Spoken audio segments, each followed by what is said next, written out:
अस्सलाम वालेकुम। Lecture start करने से पहले मैं आपको बता दूं कि हमारी जो ISSB की क्लासेस हैं वो स्टार्ट हो चुकी हैं। ऑन कैंपस भी और ऑनलाइन दोनों फैसिलिटीज़ अवेलेबल हैं, जहां पर आपको x ISSB selectors complete preparation करवाएंगे। हमारे पास ऑब्स्टिकल्स हैं, आउटडोर टास्क हैं, और इसके अलावा आप ऑनलाइन और ऑन कैंपस दोनों फैसिलिटीज़ में से किसी एक फैसिलिटी को चूज़ कर सकते हैं। अगर आप ऑन कैंपस पढ़ना चाहते हैं तो लाहौर ज़मान कॉलोनी पैराडाइज सेंटर, आप लिखेंगे पैराडाइज सेंटर ज़मान कॉलोनी लाहौर तो गूगल मैप पे हमारी जो लोकेशन है वो आ जाएगी। आर्मी सिलेक्शन सेंटर के बिल्कुल करीब है, वाल्टन रोड के ऊपर हमारी एकेडमी है।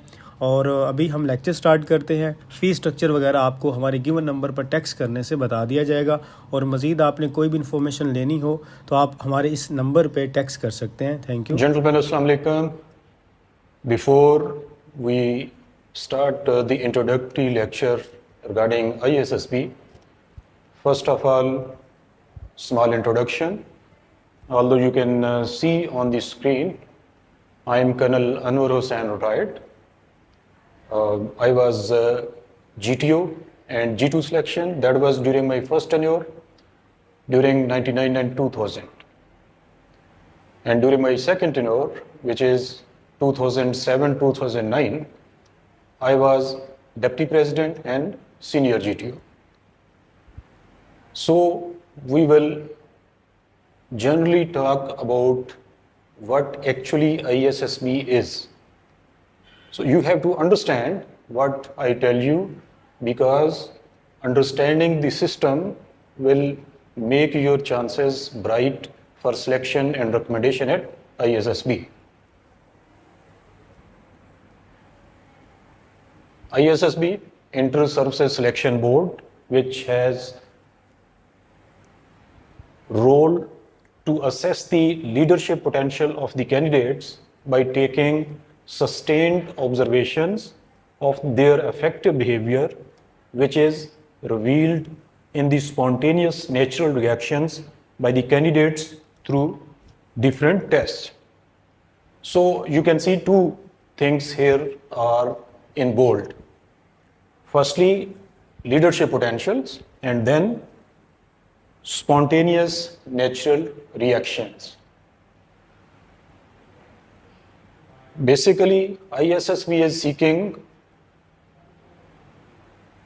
natural potentials of leadership which are hidden in you, so you have to perform accordingly. For that purpose, you don't have to be superficial or artificial in your personality. The second bold thing, which is spontaneous natural reactions, that is what really matters. So your original personality, that should be displayed at ISSB.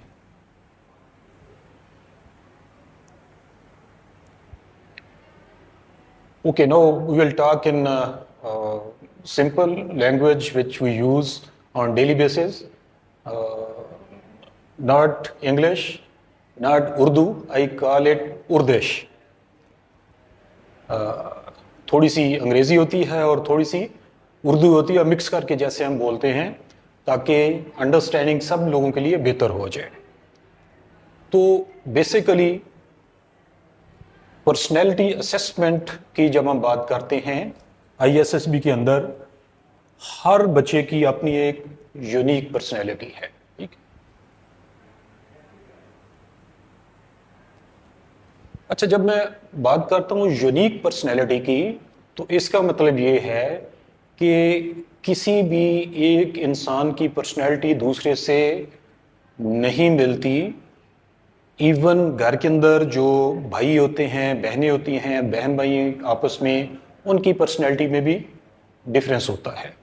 सो आपकी personality unique है। इस unique personality की assessment ISSB में आप लोगों की जाती है।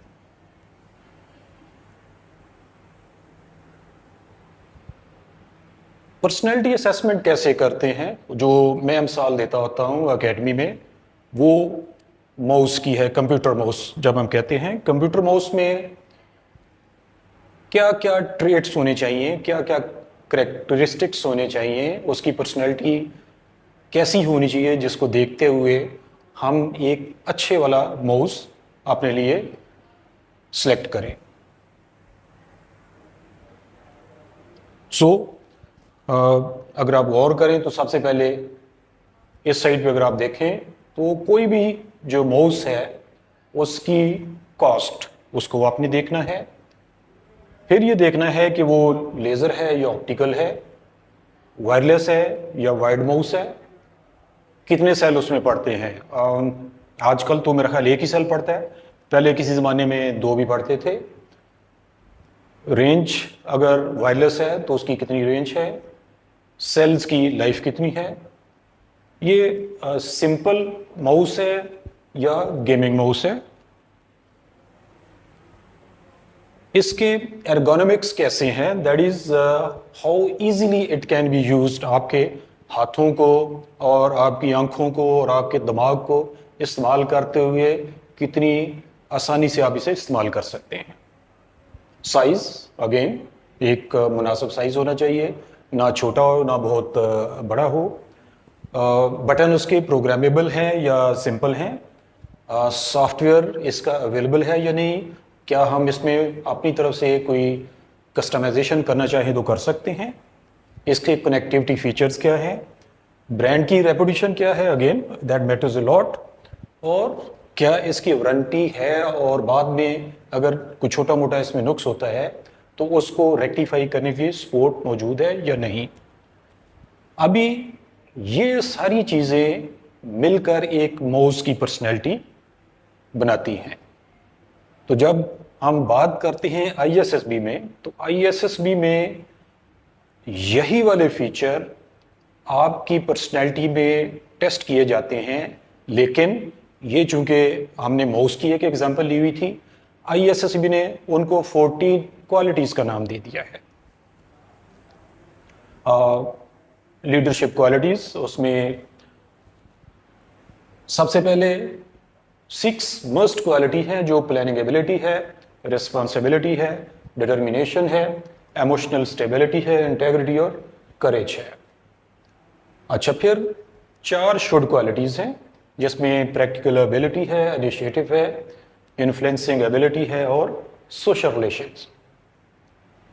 और 4 ही गुड क्वालिटीज हैं, general awareness, physical endurance, expression and self confidence. अच्छा, ये मस्ट, शुड और कुड की शेप में थी। इन्होंने उनको फर्दर उन्होंने इसको मॉडिफाई करके एक और कैटेगरी में कन्वर्ट किया हुआ है, जिसको हम कहते हैं फैक्टराइजेशन ऑफ क्वालिटीज। सबसे पहले इंटेलेक्ट, हर इंसान के अंदर उसका अपना इंटेलेक्ट है, जिसमें प्लानिंग एबिलिटी मस्ट में आ जाती है, प्रैक्टिकल एबिलिटी शुड में है, general awareness and expression could में है। उसके बाद आपके इमोशंस में आ जाते हैं। इमोशन में सबसे पहले आपकी इमोशनल स्टेबिलिटी है विच इज मस्ट, और फिर self confidence which is good. Social का फैक्टर जो है उसमें आपकी इंटेग्रिटी है, मस्ट में है, रिस्पॉन्सिबिलिटी मस्ट है, और सोशल रिलेशंस शुड है। और इसके बाद आपका डायनामिज्म आ जाता है, जिसमें करेज और डिटर्मिनेशन मस्ट है, जबकि फिजिकल एंड्योरेंस कुड है। अगेन आपने इन क्वालिटीज की तरफ ज्यादा नहीं जाना, सिर्फ जहन में रखना है, ना मस्ट, शुड और कुड की तरफ जाना है। ऑल्दो हम कहते हैं कि जी मस्ट, शुड, कुड इंपॉर्टेंस हर एक की अपनी है, उसमें कोई शक नहीं है, लेकिन ISSB में आपकी ओवरऑल पर्सनैलिटी चेक की जाती है, तो उसमें आपकी सारी की सारी जो 14 क्वालिटीज हैं वही आपकी पर्सनैलिटी के अंदर चेक की जाएंगी। और ये अभी हर बंदे की अपनी यूनिक पर्सनैलिटी, जैसे पहले आपको मैंने बता दिया था। ओके, सॉरी, लीडरशिप रह गया था, जिसमें आपका इन्फ्लुएंसिंग एबिलिटी है which is should, and initiative है, वो भी शुड क्वालिटी है। सिस्टम क्या है आईएसएस में सिलेक्शन का सिस्टम? 3D सिस्टम कहलाता है, आप लोग जानते हैं। 3D डायमेंशनल सिस्टम में जो फर्स्ट डायमेंशन है वो जीटीओ डायमेंशन है, ग्रुप टेस्टिंग ऑफिसर। उसके बाद साइक डायमेंशन है दूसरी, और तीसरी डिप्टी प्रेसिडेंट डायमेंशन है। तो ये तीनों डायमेंशन आपकी पर्सनैलिटी के अंदर से वही वाले जो 14 क्वालिटीज वाले ट्रेट हैं वो चेक करती हैं, लेकिन ये जब चेक करती हैं तो ये इक्वल और इंडिपेंडेंट होती हैं उस चेकिंग में। अभी this is interesting, what is equal and what is independent, ये मैं मजीद समझाता हूं।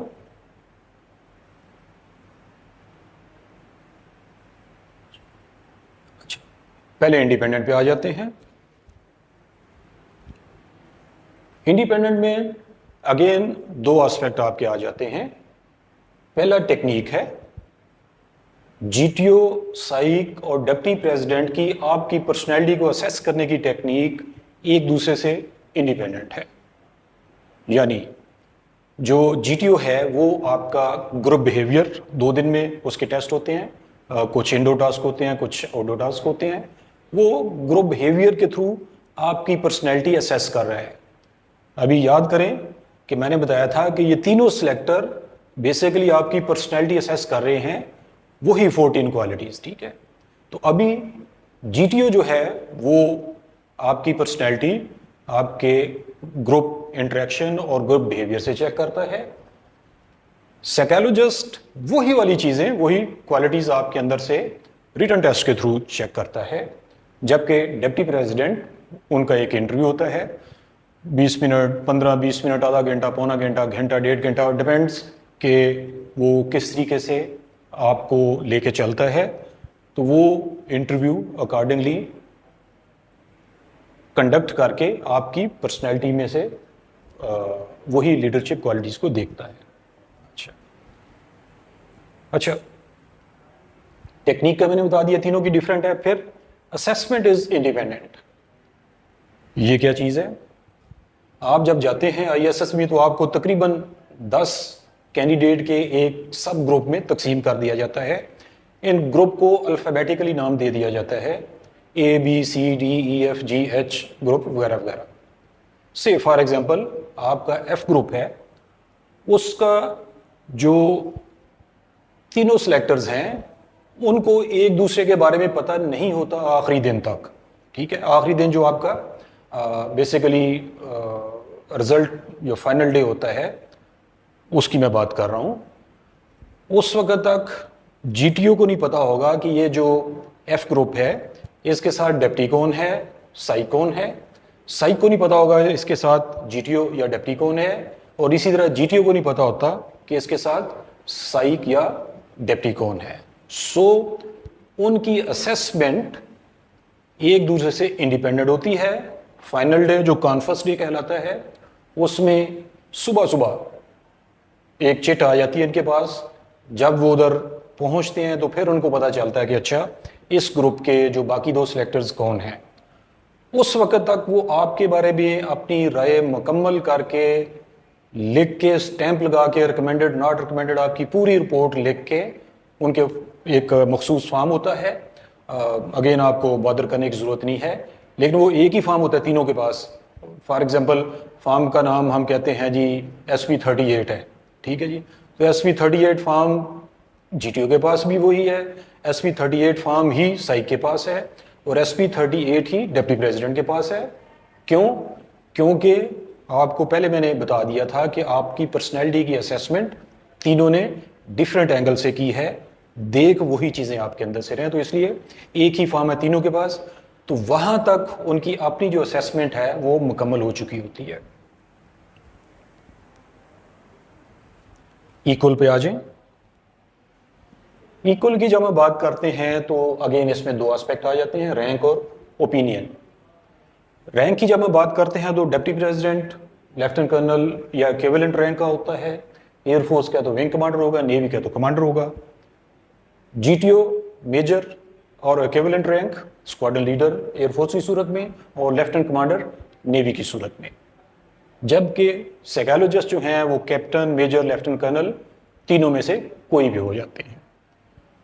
तो असेसमेंट की जब हम बात करते हैं आईएसएसबी में कॉन्फ्रेंस डे पे ये रैंक अगेन बराबर हो जाते हैं। लेफ्टिनेंट कर्नल ये नहीं कह सकता कि मैं सीनियर हूँ मेरी बात मानी जाए, या मेजर गया जी मेरी इतनी सर्विस हो गई है, मैं फील्ड में भी नौकरी की है, मैं इधर भी गया हूँ इधर भी गया हूँ, मेरा बड़ा तजर्बा है तो मेरी बात मानी जाए। नहीं, सारे के सारे रैंक वहां पे जीरो हो जाते हैं एज इक्वल पार्टनर, उसको कॉन्फ्रेंस को लेके चलते हैं। वो मैं बाद में आपको बताता हूँ क्या करते हैं। ओपिनियन उसी तरीके से, not influenced by rank, almost इससे रिलेटेड ही है, इट इज इक्वल। वहां पे डिप्टी प्रेसिडेंट ये नहीं कह सकता कि जी मैंने बनाया हुआ तो आप दोनों भी बनाएं, इसको रिकमेंड करें, या कोई और सिलेक्टर कहे जी हमने रिकमेंड किया आप भी रिकमेंड करें, ठीक है, नहीं। वो एक पूरा एक तरीकेकार है जिसको स्लाइड मैंने बनाई हुई, अगली स्लाइड उसमें बनाई हुई है, दिखाता हूँ।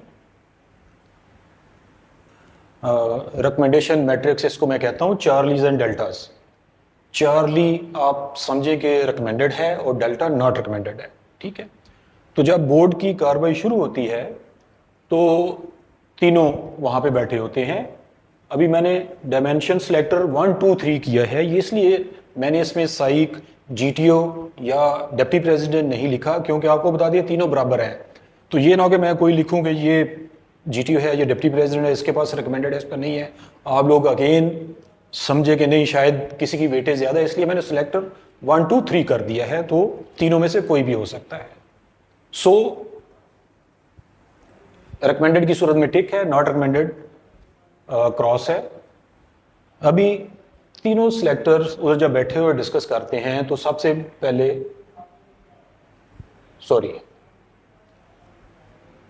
हम बात करते हैं कि तीनों के पास रिकमेंडेड है तो रिजल्ट क्या होगा, रिकमेंडेड होगा। खुदा न खास्ता तीनों के पास नॉट रिकमेंडेड है तो रिजल्ट क्या होगा, नॉट रिकमेंडेड। दो के पास रिकमेंडेड है, एक के पास नॉट रिकमेंडेड है, रिजल्ट क्या होगा, रिकमेंडेड। लेकिन इसमें एक वेरिएशन है, ये आ गया, ठीक है जी, इस साइड से मैं शो करता हूं। इसमें एक वेरिएशन है, generally recommended but can be not recommended. ये मैं भी बाद में समझाता हूं आपको। दो के पास नॉट रिकमेंडेड है, एक के पास रिकमेंडेड है, रिजल्ट क्या होगा, नॉट रिकमेंडेड। वेरिएशन उसी का उल्टा कर ले कि generally not recommended but can be recommended, ठीक है। तो अभी इसको मैं आगे चला दूं, एडजुडिकेशन की हम फिर खैर बाद में बात करेंगे। तो अभी ये चीज समझने वाली है, ठीक है। पहले दो केस तो बड़े क्लियर है, रिकमेंडेड है तो रिकमेंडेड है, खुदा न खास्ता नॉट रिकमेंडेड है तो नॉट रिकमेंडेड है, उसमें कोई प्रॉब्लम नहीं है। तीनों सूरतों में, दोनों सूरतों में दो के पास रिकमेंडेड है, एक के पास नॉट रिकमेंडेड है। जिसके पास नॉट रिकमेंडेड है वो कहता है जी ये मेरे पास इस बच्चे ने कोई अच्छा परफॉर्म नहीं किया था इतना ज्यादा कि मैं इस पे चांस लेता, लेकिन इसमें कोई मेजर खराबी भी नहीं है तो हम इसको रिकमेंड कर देते हैं, सो रिकमेंड हो गया। ठीक, इसकी एक और वेरिएशन है, जिसने नॉट रिकमेंड किया हुआ है वो कहता है जी मैं तो इस बच्चे को देखा है, इसमें तो ये बड़े प्रॉब्लम है, इसको रिकमेंड नहीं होना चाहिए। बाकी दोनों जो हैं वो देखते हैं अपना डोजियर और कहते हैं हाँ यस ये चीज़ें हमने भी इसमें किसी हद तक ऑब्जर्व की थी, लेकिन हमने इसके बैकग्राउंड की वजह से या किसी और वजह से उसको कंडोन कर दिया और हमने इसके ऊपर चांस लिया है, लेकिन हमने भी इसके अंदर ये चीज़ें देखी हैं, सो हम इसको नॉट रिकमेंड कर देते हैं। इसी तरह दो के पास नॉट रिकमेंडेड है, एक के पास रिकमेंडेड है। जिसके पास रिकमेंडेड है वो कहता है कि जी मेरे पास बहुत ज़्यादा अच्छा परफॉर्म नहीं किया, लेकिन इस बच्चे के अंदर पोटेंशियल थे, शो कर रहा था अपने आप को ग्रुप के अंदर भी, तो मैंने इस पे चांस लिया, लेकिन को बहुत ज़्यादा प्रॉमिसिंग नहीं, आपने इस पे चांस नहीं लिया, हम इसको ड्रॉप कर देते हैं, नॉट रिकमेंड हो गया। वेरिएशन, जिसके पास रिकमेंडेड है वो कहता है जी मेरे पास तो इस बच्चे ने बहुत अच्छा परफॉर्म किया है, इसके अंदर ये भी खूबी है, ये भी खूबी है, ये भी है, ये भी है, ये स्पोर्ट्समैन ही बड़ा अच्छा है, इसकी अचीवमेंट्स भी, एकेडमिक अचीवमेंट्स भी, जनरल नॉलेज, बाहर चीज़ इसकी अच्छी है, तो इसको रिकमेंड होना चाहिए। अगेन बाकी दोनों अपने डोजियर को देखते हैं, कहते हैं कि ये हमारे पास कोई ख़ास अच्छा इसने परफॉर्म नहीं किया, लेकिन ये उतना बुरा भी नहीं है कि इसके ऊपर हम कोई स्टैंड लें। इसके अंदर ये चीज़ें मौजूद थी लेकिन हमारे सामने उस तरीके से एक्सप्रेस नहीं कर सका, लेकिन जो चीज़ें आपने देखी हैं वो हमने भी इसमें देखी हैं, सो हम इसको रिकमेंड कर देते हैं। तो अभी सिंगल रिकमेंड के साथ भी रिकमेंड हो गया, ठीक है। फर्दर वेरिएशन क्या है? टाइम्स ये होता है कि बोर्ड का कोई मेंबर किसी एक कैंडिडेट के बारे में ये कहता है कि ये बाकी तो ठीक है, इसका एक ही एस्पेक्ट है, इसको थोड़ा सा हम चेक कर लेते हैं। हम ये करते हैं कि इसको बुला के हम इंटरव्यू कर लेते हैं। ऐसी सूरत में बोर्ड उस बच्चे का बुला के इंटरव्यू करता है। अच्छा, ये बहुत कम होता है, but again it's part of the system. तो अगर बोर्ड आपको बुला के इंटरव्यू करता है, उसमें घबराने की कोई बात नहीं है, जाएं और कॉन्फिडेंस से आप उनके सवालों के जवाब दें। 99% बच्चे रिकमेंड हो जाते हैं, 1-8% वो फिर अल्लाह ताला का सिस्टम है, नहीं भी होते हैं, लेकिन ज़्यादातर बच्चे रिकमेंड हो जाते हैं। एक और वेरिएशन है, कुछ बच्चे फिजिकली वीक, फिजिकल वहाँ पे आपको पता है मेनली आपका जो इंडिविजुअल ऑब्स्टिकल हैं उनका काउंट किया जाता है। तो जब इसी तरह रिजल्ट बोलते हैं तो जीटीओ कहता है कि जी मेरे पास भी ये बच्चा वैसे तो बन रहा था, लेकिन फिजिकल एंड्योरेंस इसकी बहुत वीक है, तो इसलिए मैंने इस पे चांस नहीं लिया, लेकिन अदरवाइज ये बच्चा ठीक था। हम ये करते हैं कि इसके ऑब्स्टिकल दोबारा करवा लेते हैं। ऐसी सूरत में उस बच्चे के ऑब्स्टिकल दोबारा करवाए जाते हैं। अगेन 99% बच्चे इम्प्रूव करते हैं, रिकमेंड हो जाते हैं। 1-8 किसी वजह से ना कर सके तो वो नहीं होता।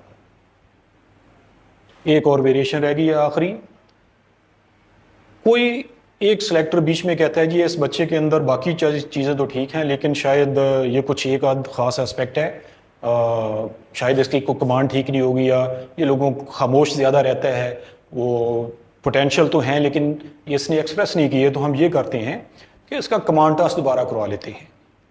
ऐसी सूरत में उस बच्चे का कमांड टास्क दोबारा कराया जाता है। अगेन नॉर्मली बच्चे इम्प्रूव ही करते हैं और रिकमेंड होते हैं, एट टाइम्स नहीं भी होते। तो ये सारी सूरत हाल है, सिस्टम है जिसको मैंने आपको एक्सप्लेन कर दिया है। इस चीज़ को जहन में रखते हुए आप वहाँ पे परफॉर्म करेंगे तो आपके चांसेस रिकमेंड होने के ज़्यादा हैं, ठीक है। अभी सॉरी, एक चीज़ रह गई, वो अभी नीचे मुझे देख के याद आई। दोनों सूरतों में ये कहता है जी नहीं बनना चाहिए, ये कहते हैं बनना चाहिए। ये कहता है मेरे पास बड़ी स्ट्रांग ऑब्जर्वेशन है, ये तो इसमें ये खराबियां हैं, मैं इसको रिकमेंड नहीं करूँगा। अभी एक डिस्प्यूटेड केस हो गया है, ठीक है। तो डिस्प्यूटेड केस प्रेसिडेंट के पास फिर एडजुडिकेशन के लिए चला जाता है। उस सूरत में कोहाड़ की सूरत में प्रेसिडेंट होता है, गुजरांवाला, मलीर और कोयटा में कमांडेंट कहलाते हैं। उस सूरत में फिर प्रेसिडेंट या कमांडेंट उस बच्चे का इंटरव्यू करता है और वो फिर उसके बारे में डिसाइड करता है इसको रिकमेंड होना चाहिए या नहीं। इसी तरह नीचे वाली सूरत में जिसके पास रिकमेंडेड है वो कहता है इसको बनना चाहिए, बाकी दो एग्री नहीं करते, वो कहते हैं जी हमारे पास तो इसने कोई खास परफॉर्मेंस नहीं दी, हम नहीं इसको बनाएंगे। जिसके पास रिकमेंडेड है वो कहे जी मेरे पास बड़ा अच्छा परफॉर्म किया है। Again refer to the president और कमांडेंट फॉर दी एडजुडिकेशन। ये इस पे भी आपने गौर करना है, लैला मजनू की कहानी, ठीक है। तो लैला मजनू की कहानी मैं इसलिए कहता होता हूँ अपने स्टूडेंट्स को, पहले तस्वीर को देखें, पर्सपेक्टिव करेक्शन की जो मैंने लिखा हुआ है। तस्वीर में एक हाथी है, आपको पता है हाथी बहुत बड़ा जानवर होता है, ठीक है। इसको जो बंदा सिर्फ उसके सींगों को देखता है वो कहेगा ये तो कोई स्पीयर है, जो उसके नाखनों को देखेगा वो कहेगा कि शायद ये कोई सांप है, ठीक है। जो उसके कानों को देखेगा वो कहेगा ये तो पंखा है, ठीक है। जो दरमियान में उसके बॉडी को देख रहा होगा वो कहेगा ये दीवार है। कोई जो उसकी टांगों को देख रहा है वो कहेगा ये तो शायद ट्री जो है ना उसका ये ट्रंक है, तना है उसका, ठीक है। और जो सिर्फ उसकी दुम को देख रहा होगा वो कहेगा ये शायद कोई रस्सी है, ठीक है। तो बेसिकली वहाँ पे आपने अपनी पूरी पिक्चर शो करनी है सिलेक्टर्स के सामने। इसकी जो पर्सपेक्टिव करेक्शन की मैंने बात की, तो लैला मजनू की कहानी ये है कि आपने अक्सर सुना होगा, लोग कहते हैं कि मेरे तो सारे टेस्ट बड़े अच्छे हो गए थे, बस वो कोई पता नहीं जीटीओ के पास में एक आध में सही परफॉर्म नहीं कर सका, या मेरे जीटीओ के टेस्ट भी बड़े अच्छे हो गए थे, साइक के टेस्ट भी बड़े अच्छे हो गए थे, डिप्टी के इंटरव्यू में जो है ना मैं थोड़ी सी मार खा गया, या डिप्टी का इंटरव्यू बड़ा अच्छा हो गया था, साइक टेस्ट भी बड़े अच्छे हो गए थे, जीटीओ के पास मेरी परफॉर्मेंस कोई ज़्यादा ठीक नहीं रही। ये सारी लैला मजनू की कहानी है। आपको जैसे मैंने बता दिया कि आपने अपनी बेस्ट परफॉर्मेंस तीनों सिलेक्टर के सामने देनी है। किसी एक सिलेक्टर के सामने आपने अगर अच्छी परफॉर्मेंस दी हुई है और बाकी दो के साथ नॉर्मल दे के नॉट रिकमेंडेड है, फिर भी आप रिकमेंड हो सकते हैं। इसी तरह दो के साथ आपने नॉर्मल परफॉर्मेंस दे के रिकमेंड हैं, लेकिन तीसरे के साथ बुरी परफॉर्मेंस दे दी है, फिर भी आप नॉट रिकमेंड हो सकते। तो कहने का मकसद ये है कि आपने अपनी पर्सनैलिटी एक बेहतर तरीके से तीनों सिलेक्टर्स के साथ अपने आप को पेश करके रिकमेंडेशन की तरफ जाना है। आज का ये मेरा पहला इंट्रोडक्टरी लेक्चर था। होपफुली इससे आप लोगों को कुछ चीज़ों की समझ आई होगी। अगर कुछ डाउट्स होंगे तो उनके क्वेश्चंस आप लोगों से लेके इंशाल्लाह कोशिश करेंगे कि एज सुन एज पॉसिबल हम आपको उसके जवाब दे सकें। Thank you very much.